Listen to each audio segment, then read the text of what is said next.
अरे महाराज जी, सामने वाला जब गुस्से में है तो मुझे कई बार ये समझ नहीं आता कि मुझे क्यों गलत कहता है सामने। क्योंकि हम गलत किए हैं, आज नहीं तो कल, तभी हमें गाली पड़ती है, तभी हमसे कोई गुस्सा होता है। वो व्यक्ति गुस्सा नहीं होता, हमारा कर्म उसकी खोपड़ी में बैठ के गुस्सा दिलवा करके और हमको गाली दिलवाता है। हमारे पाप का मार्जन होता है। सही पूछो, यहाँ कोई ऐसे भी नहीं कर सकता।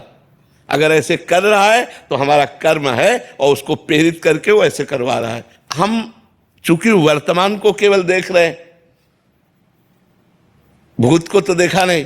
जैसे ए भाई, अगर तुम इनके भूत के कार्य को जानो तो तुम यही कहोगे भगवान ने सही किया। हाँ, भगवान ने सही किया, लेकिन हम भूत के कार्य को तो जानते नहीं। हम वर्तमान के दृश्य को देखते हैं। यहाँ जो भी हो रहा है, हम अपने कर्मों का भोग भोग रहे हैं।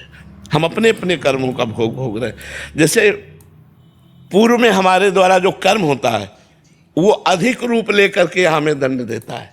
तो इसमें कर्म विधान है, भगवान का नहीं। बोले भगवान ने उसको प्यार किया, नहीं, भगवान के वो भी प्यारे थे, ऐसा नहीं था। भगवान सब मम प्रिय सब मम उपजाए, पर कर्म प्रधान विश्व रचि राखा, और जो जस करे ताज फल चाखा। इसमें चूंकि कर्म हमारा भूत में होता है, भूत के पर्दे में, उसे हम देख नहीं पाते। और वर्तमान में जब दंड मिलता है तो लगता है भगवान बड़ा निर्दयी। हमारा अकेला लड़का था 20 साल का, उसको भगवान ने मार दिया। हमने क्या किया? भगवान की पूजा की, भगवान की आराधना की। भगवान ने हमारे साथ क्या किया?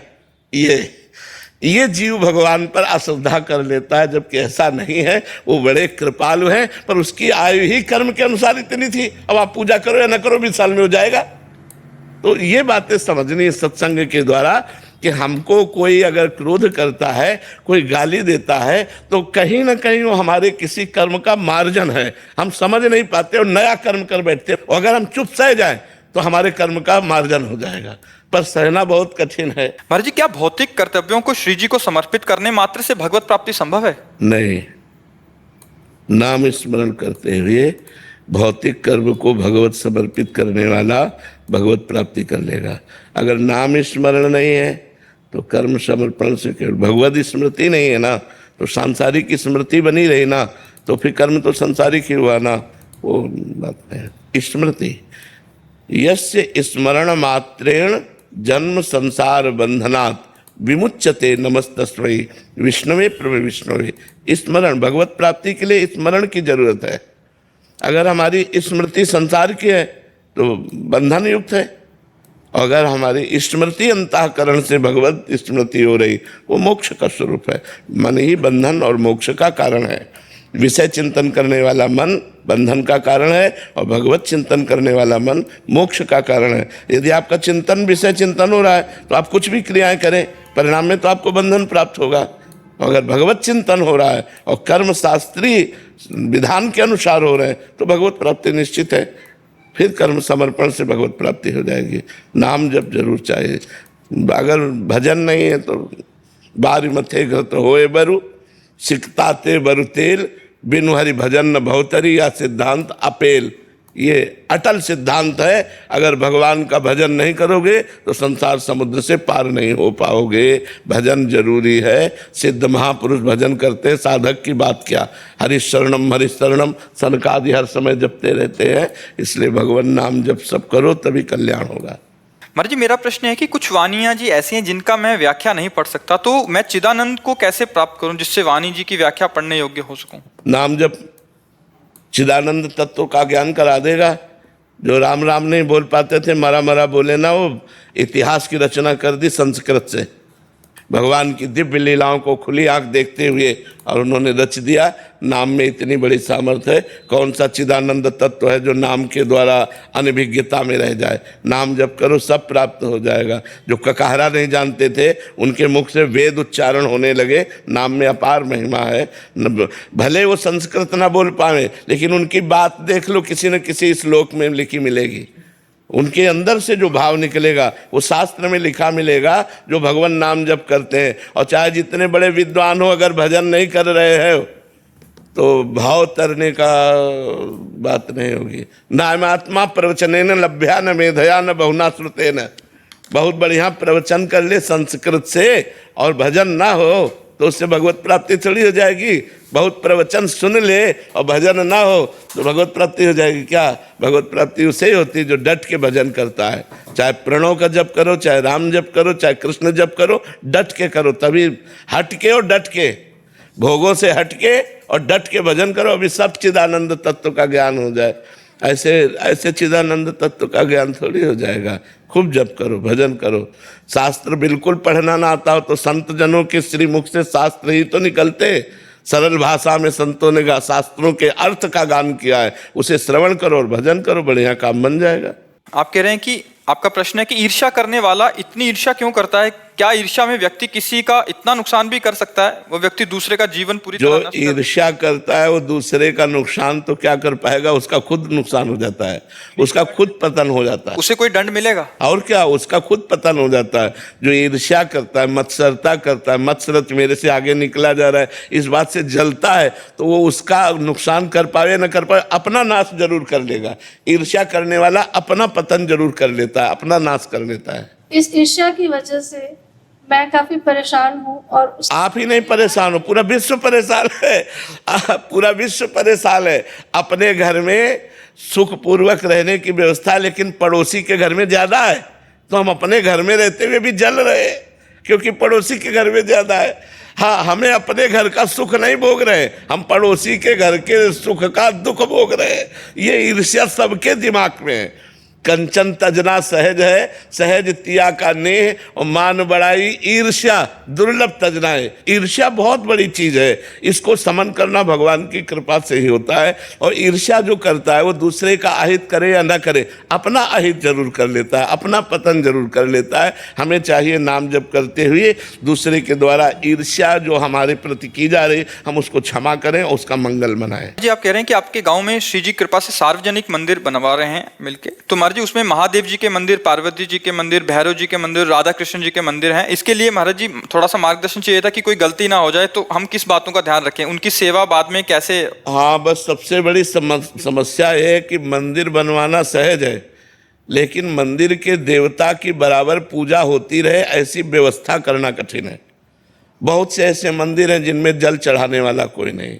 आज का समाज जो है, हमें लगता है पूरे गांव में 1 2 4 ऐसे निकल आवे जो जल चढ़ाने के लिए रोज नियम से जाते हो। नहीं तो अब नई जो जनरेशन है वो शंकर जी में सुबह 4 बजे जाके जल नहा के चढ़ाए, 9-10 बजे तक तो सोते हैं, तो सुबह जल। तो हमें लगता है देवालय बनवावे तो कुछ अर्थव्यवस्था ऐसी कर दे जिससे पुजारी आदि की व्यवस्था हो जाए और ठाकुर का भोग लगता रहे, ऐसी व्यवस्था कर देनी चाहिए। नहीं तो देवालय तो बहुत बनवा देते, लेकिन उनकी भोजन व्यवस्था, भोग व्यवस्था, आरती व्यवस्था ना करने से अपराध भी लगता है। मान लो मंदिर है, अब जले नहीं चढ़ रहा, भोगे नहीं लग रहा, मंदिर हमने बनवा दिया तो अपराध बन रहा है ना। प्राण प्रतिष्ठा हुई, देवता विराजमान है, भगवान विराजमान है। ऑफिस के काम का चिंतन होने से प्रभु का पूर्ण रूप से चिंतन या निरंतर भजन नहीं हो पाता। कहीं ना कहीं ये चिंतन भी बना रहता है कि बच्चों को भगवत प्राप्ति हो। महाराज जी, कैसे मैं इन दोनों बातों को मिटाकर शाम की देखो, सब शास्त्रों से सम्मानित और सब ऋषि मुनि और संत महात्माओं से प्रतिपादित हम आपको बात बताते हैं। हम ऑफिस गए, राधा अपना काम शुरू किया, फिर बीच में याद कर लिया राधा। काम पूरा हुआ 5 घंटे में, हाथ जोड़ा, हे प्रभु 5 घंटे में जो काम हुआ और आपका स्मरण हुआ, ये 5 घंटे आपको समर्पित करते हैं। आप ऐसा करके देखिए, ये भागवत धर्म है, कर्म समर्पण और भगवत स्मरण, इसी से सब काम हो जाएगा। कोई गृहस्थी में किसानी करता है, कोई व्यापार करता है, कोई ऑफिस जाता है, अपनी अपनी ड्यूटी दे रहे, और सबको देना चाहिए। देखो, अर्जुन जी कह रहे मैं संन्यास लेकर के भिक्षा मांग करके भजन करूंगा, युद्ध नहीं करूंगा, और भगवान कह रहे युद्ध करो। मामुनिस्मर युद्ध चाहे, मेरा स्मरण करते हुए युद्ध करो, भगवान ऐसा कह रहे हैं। तो युद्ध माने अपने कर्तव्य का पालन। तुम जहां जो कुछ हो, तुम्हें जो पद मिला है, अपने कर्तव्य का पालन करो और नाम जप करो, यही पूजा है। इसी से भगवत प्राप्ति हो जाएगी, घबराने की जरूरत नहीं है। मान लो आप ऑफिस में बैठे, तो ऑफिस का जब काम कर रहे हैं उस समय नाम जप नहीं हो पाएगा, क्योंकि मन एकाग्रता से हम जब काम करेंगे तो नाम जप हम भूल जाएंगे। तो जब हमें अंगुली रुके, मान लो लैपटॉप से, राधा हम अगर 5 घंटे में 10 बार राधा राधा बोल लेते हैं और 5 घंटा समय भगवान को समर्पित कर देते, वो भगवत प्राप्ति के योग्य हो जाएगा, वो आपको भगवत प्राप्ति के मार्ग में चलाएगा। लेकिन स्मरण आवश्यक है। भगवान को प्रणाम करके अपने ऑफिस में बैठो और भगवान को प्रणाम करके कर्म समर्पण करके ऑफिस से निकलो, पूजा ही हो गई आपकी। क्योंकि भगवान वो काम में तदात्मता होती है तो कई घंटों तक नाम छूट जाता है, चिंतन पे नहीं बनता। हाँ, कई घंटे तो हमें लगता है नहीं। एक बार 1 सेकंड के लिए रुके, राधा बोल दी, क्या चला गया? इसके लिए तो हम सावधान रहें। कई घंटे निकल गए भगवान नाम, मुझे ऐसा नहीं लगता कोई काम कि जिसमें हमको 1 सेकंड का अवसर न मिले। मान लो आप राधा बोले, राम बोले, शिव बोले, कृष्ण बोले, कृष्ण काम, कृष्ण, फिर काम, कितना सुंदर बढ़िया भजन बन जाए। हमें लगता है कि हमारी थोड़ी कमजोरी है, अगर हम अभ्यास को पुष्ट करें तो हो सकता है, नाम जप करते हुए हो सकता है। देखो, हम इतनी देर से आपसे बात कर रहे हैं तो आपको लग रहा होगा कि हम नाम छोड़े हुए हैं, नहीं। हमारे दिमाग में यहाँ बार बार राधा लिखा जा रहा है, आपके सामने बैठे आपके चेहरों पे राधा राधा राधा। हम बोल नहीं रहे, बोल रहे हैं बातें, लेकिन हमारा दिमाग काम कर रहा है, क्योंकि अभ्यास योग युक्त चेतसा नान्यगम, जो अभ्यास किया जाता है वही दिमाग में छा जाता है। जैसे आप हमारी बातें ही केवल नहीं सुन रहे, अंदर कुछ और चल रहा है ना। जहां तुम्हारे कुछ और चल रहा है वहां हमारे चल रहा है। ये बात समझ ली। तो अभ्यास अगर हम कर ले तो हम 2 काम एक साथ कर सकते हैं। हमारे मन में इतनी क्षमता है, हम 2 काम एक साथ कर सकते हैं।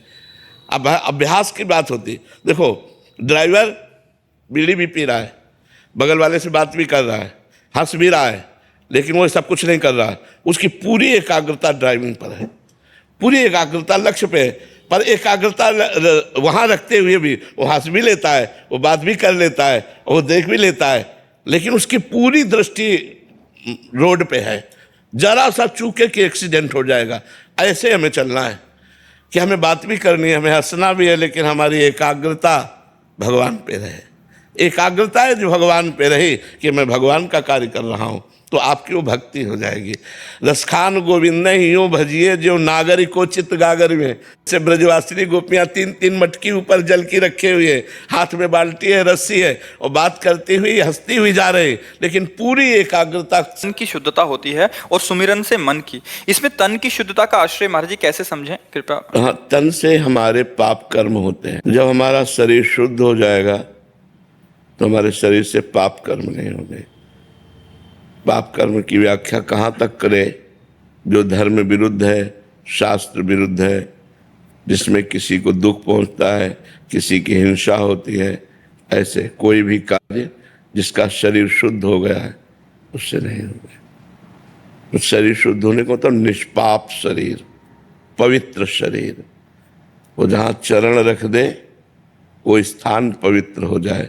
तीर्थी कुर्वन्ति तीर्थानि, वो तीर्थों में भ्रमण करता है, तीर्थों को तीर्थत्व प्रदान करने के लिए इतना पवित्र हो जाता है।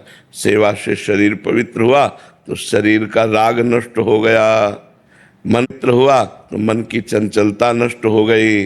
मन और तनय में तो हमारी आसक्ति है, तो हम अनासक्त होकर भगवान से प्रेम करने लगे। तो हमारा शरीर जब तक अपवित्र है तब तक इसमें राग रहता है, और जब शरीर पवित्र हो जाता है तो इससे भी वैराग्य हो जाता है। तो जब शरीर से भी वैराग्य हो जाए, कोई पाप कर्म न बने, तो समझना चाहिए शरीर पवित्र हो गया। और जब मन निरंतर भगवान का चिंतन करे, भगवान के चिंतन में पुलकित हो जाए, रोमांचित हो जाए, तो समझना चाहिए मन पवित्र हो गया। जब मन और तन पवित्र हो गया तो भगवान का स्वरूप अपने आप अनुभव में आने लगता है। महाराज जी, आपके श्रीमुख से सुना है कि मूल तो मन ही है महाराज जी, शरीर की क्रियाएं कराने वाला। हाँ, पर मन लगा शरीर में है ना, मन शरीर में लगा है। अगर हमारा शरीर अपवित्र है तो अपवित्र क्रियाओं की बढ़ोतरी करेगा मन, अगर शरीर पवित्र है तो इनका कनेक्शन है। अच्छा, इसीलिए पवित्रता का निर्वाह, इसीलिए हम स्नान, कपड़े पवित्र, पवित्रता, जिससे हमारा मन पवित्र हो। मूल तो मन में आएगा, पर मन स्थूल शरीर में फंसा हुआ है। तो स्थूल शरीर जब हमारा पवित्र होगा तो सूक्ष्म शरीर में मन आता है, वो भी पवित्र हो जाएगा, और कारण शरीर में स्वभाव आता है, वो भी पवित्र हो गया। तीनों पवित्र हो गए तो आप तो परम पवित्र हैं ही, आत्मस्वरूप है, आपको अनुभव होने लगेगा। जैसे स्वच्छ और निर्मल जल में नीचे क्या पड़ा है ये हमें दिखाई दे देता है। ऐसे परम पवित्र निश्चल मन में भगवान के स्वरूप का अनुभव। इंद्रियाणाम मनश्चास्मि, भगवान गीता जी में कहते हैं इंद्रियों में मैं मन हूँ, तो वो अनुभव में आना।